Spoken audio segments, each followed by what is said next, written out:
XCR is back and opened with the now traditional Jells Park cross-country relays on a sunny and warm afternoon. And less than a week since the Commonwealth Games closed, 7 Gold Coast athletes fronted to compete.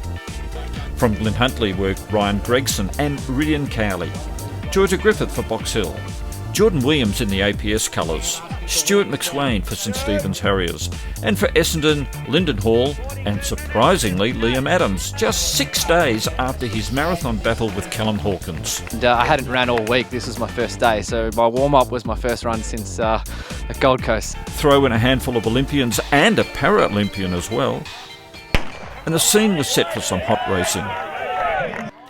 The Premier Men division had 6 runners, each completing 2 laps of the 3-kilometre course, for a team total of 36 kilometres.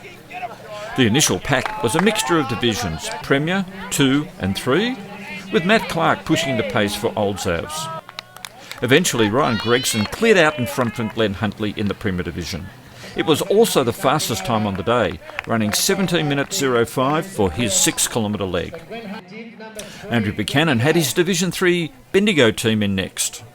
Jack Rayner had Western Athletics in second, just ahead of Doncaster, but Division 2 team APS was in the mix as Brett Robinson handed over to Jordan Williams. We soon had the unique situation where the race was led by a Division 2 team, Williams for APS, second to a Division 3 team, Brady Thelfall for Bendigo, all ahead of the Premier Division teams. Shortly after, Cody Shanahan brought Western A's into second overall to lead the Premier Men. Williams ran a cracking 17 minutes 18, the second fastest time of the day. Western A's had a good lead as Shanahan handed over to Daniel Dunstone. Bendigo still up there. Box Hill now second, and Glen Huntly third as Ridian Cowley showed his versatility from race walking to cross-country running. APS still out front with Mark Stodden. Archie Reid had Bendigo next again. Then Western A's leading the Premier Men. Into the second lap, and Harry Summers of Box Hill was making headway on Dunstone. At the mid-race changeover, normal transmission had resumed, with Box Hill and Western A's out front. But Bendigo was still running well. Western A's back in the lead, Callum Drake. Box Hill second, Sam Ditnell. Knox now in third, James Hansen. And that's how they changed as the 5th runners took over. Tom Vernon for Western Athletics. The experienced Steve Deneen for Box Hill. Tom Forthorpe for Knox. And back and forth, and off the radar so far was St Stephen's. Lachlan Connell handing over to Ben Buckingham. Mid-leg, and position same for first and second, but Buckingham had St Stephen's up to third. But in the back half of the leg, the lead changed twice to finally see St Stephen's emerge out front for the first time all day. Anchors were Stuart McSwain and Andre Waring. Buckingham to McSwain. Deneen to Waring. And Liam Cashin for Western A's. The final leg played out as per the script. McSwain increased the lead. Waring consolidated second place, while Cashin was not threatened in third. And that's how they finished. 18, the first event, Jells Park. St Stephen out of the course. Yeah, it definitely was a good win. I know a lot of the boys have been talking it up the last couple of months, so we had to try and make sure we got it done. And it's a bit of a relief for the boys that we actually did get it done. It's the beauty of social media, isn't it? You put it out there and you got to perform. Yeah, exactly. And we've had a bit of banter back from clubs like Knox and Box Hill, so we knew we had to bring our A game if we're going to beat them. So to get it done is definitely a relief. So going into that last leg, did you have a comfortable lead? I think we'd just taken the lead, so Ben Buckingham took it going up the final hill of the 5th leg, so it made my job a lot easier because I was thinking early on I might have a bit to do on that last leg, but it was kind of nice already having the lead going into the last 6K, so I thought we were in a good spot at that point. And last year's winning time would only have managed 6th place this year. Such was the high standard.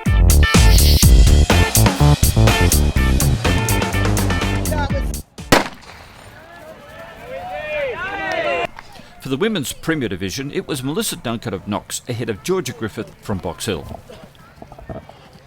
Lyndon Hall of Essendon soon bridged the gap from her Division 2 start line and was now leading all. Well done, Liz. Duncan opened up a gap on Griffiths, with South Melbourne's Anna Kelly next. Hall sped through the 6-kilometre leg in 19 minutes and 1 second, the fastest time for the day. There was peak hour traffic at the first changeover, but Duncan managed to tag Natalie Rule almost a minute ahead of South Melbourne. A tiring Griffith had Box Hill in third.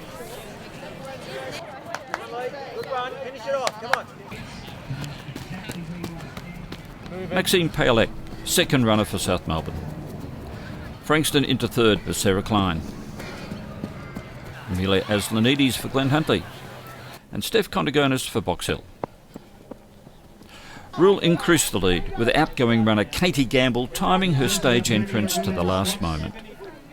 Paolek consolidated second place, over to Grace Turner. Frankston third. Gamble continued to build the lead for Knox. New runner Karen Barlow. Grace Turner to Jane Gabrinsky for South Melbourne.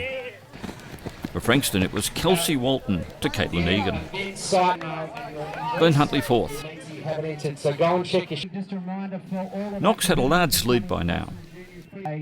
South Melbourne had a significant gap over the next runners.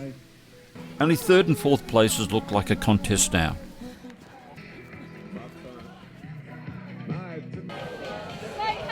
Karen Thorpe to anchor the Knox team.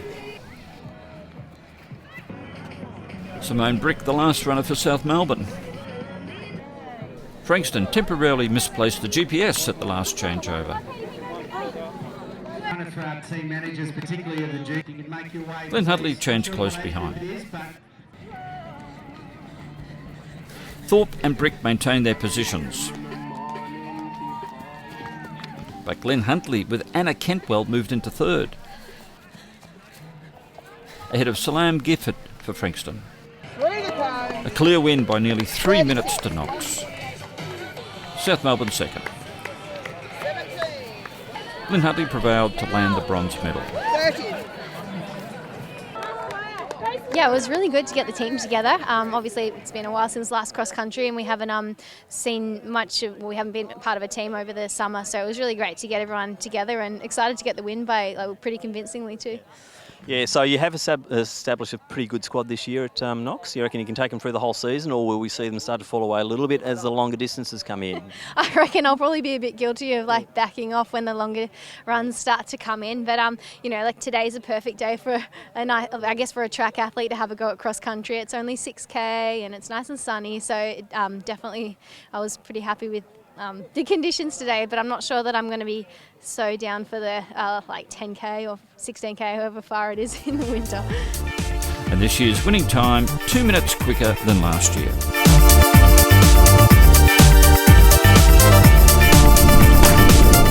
Keep watching Aspect TV for more athletic action.